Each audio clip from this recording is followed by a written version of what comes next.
ꯑꯩꯅ ꯅꯍꯥꯟ ꯆꯦꯟꯈꯤꯕ ꯀꯤꯕꯣꯔꯗ ꯑꯃ ꯃꯦꯀꯥꯅꯤꯀꯦꯜ ꯀꯤꯕꯣꯔꯗ ꯑꯃ ꯆꯦꯟꯕꯅꯤ redragon k617 fizz black color black red kada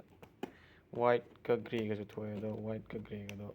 pamli phai masak yam phajayebo aigi system ga chanaroy do adugi simina chele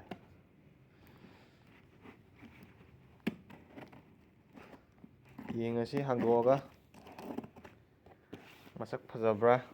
hengi system ga chanabra type tawba nungaibra yengasi khutnamna hanokpa wai paidi leite ei kase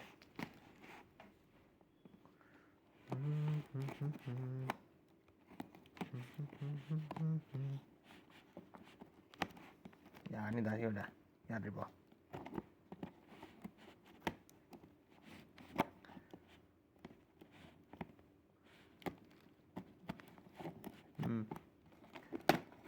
go yes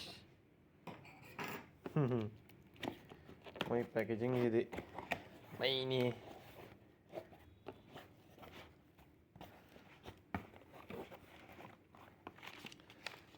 sang receipt yaure in leigise kaya leigimno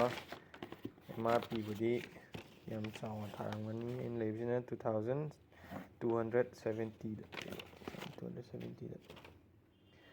warranty je kya leina khungde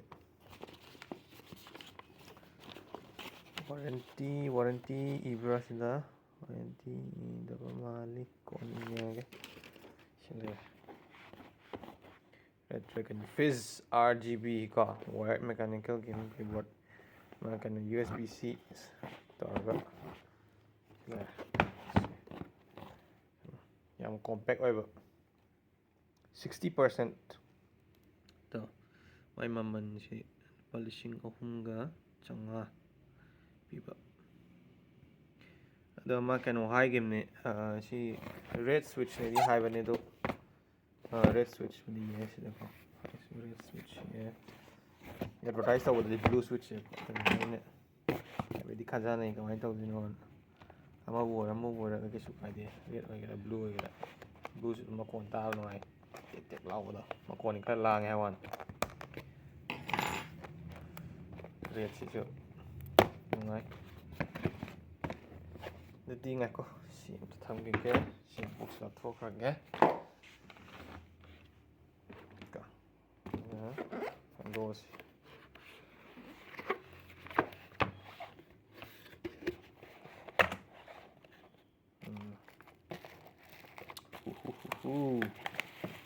sim si hai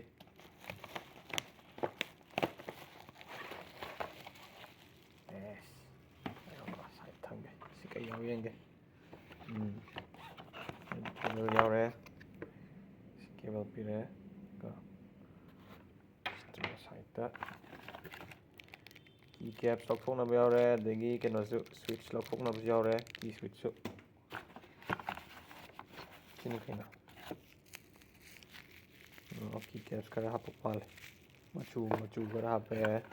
space bar su angang mam hape sinni sinni yare box side ta tawber si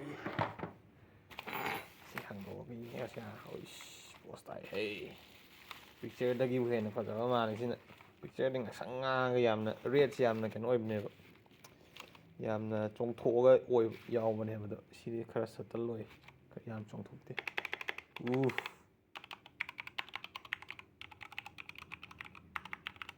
ngai hide ya mai da kai nhoi gì ba sina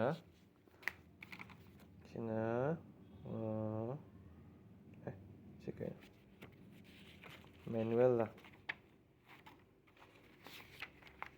warranty card là manual là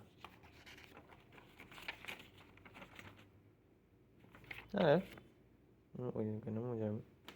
chia sang cái này xin sticker mà lại yam vào sticker hấp dẫn as cái này game này nắp tin nắp production mềm gì ꯐꯥꯒꯤ ꯕꯔꯥꯡ ꯃꯥꯜꯂꯦ rate ꯗ꯭ꯔꯥꯒꯟꯒꯁꯦ ꯅꯞꯄꯗꯤ ꯌꯥꯏꯀꯣ ꯑꯩ ꯁꯣꯝ ꯅꯥꯀꯟꯒꯤꯗꯤ ꯄꯛꯇꯦꯕ ꯌꯥꯔꯦ ꯁꯤꯃ ꯊꯝꯈ꯭ꯔꯁꯤ ꯆꯟꯈ꯭ꯔꯒꯦ ꯑꯗꯨꯒ ꯀꯩꯅꯣ ꯇꯧꯔ ꯌꯦꯡꯉꯁꯤ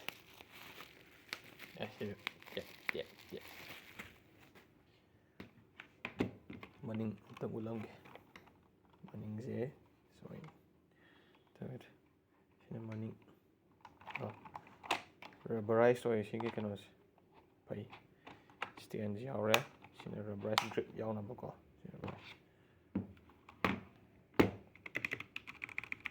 ꯌꯥꯝ ꯅꯨꯡꯉꯥꯏ ꯑꯩ ꯍꯥꯟꯅꯩꯁꯦ ꯋꯥꯎ ꯁꯤꯗꯤ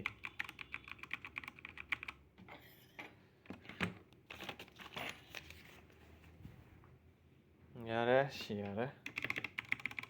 ꯑꯗꯨꯗꯤ ꯑꯩ ꯁꯦꯠ ꯑꯞ ꯇꯧꯁꯜꯂꯛꯑꯒꯦ ꯍꯧꯖꯤꯛ ꯑꯗꯨꯒ ꯀꯩꯅꯣ ꯇꯧꯔꯁꯤ ꯌꯦꯡꯉꯁꯤ ꯇꯥꯏꯞ ꯇꯧꯔꯒ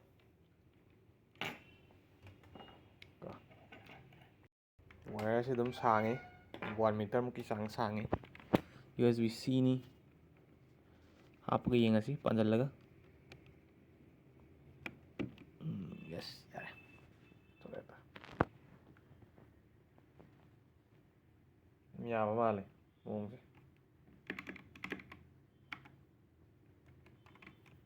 ꯑꯗꯣ ꯅꯪ ꯑꯦꯔꯣ ꯀꯤ ꯁꯤꯖꯤꯟꯅꯒꯦꯗꯤ ꯐꯪꯁꯟ ꯀꯤ ꯅꯝ ꯇꯥꯕ you're not connected to any kayno sina pairabe yes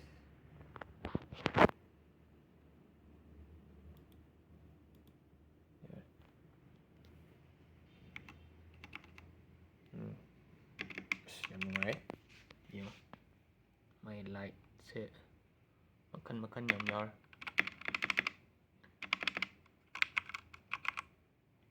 kayno change tawba khotpasidi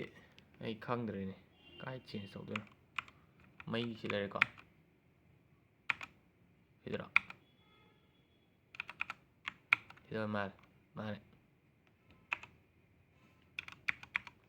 control namaga si lare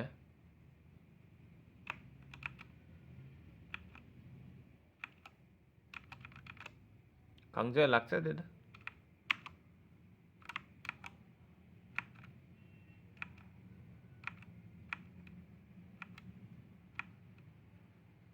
mai khara ngakapa male ko dum mangai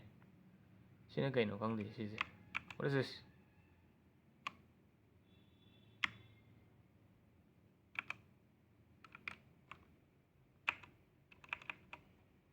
install tawraga yeng tamni keno do install tawdadi khangara si thank you guys kai tali kai ji si khwai yam manje mayang yam manje adi nungare thank you amuk mathangi video da unarasi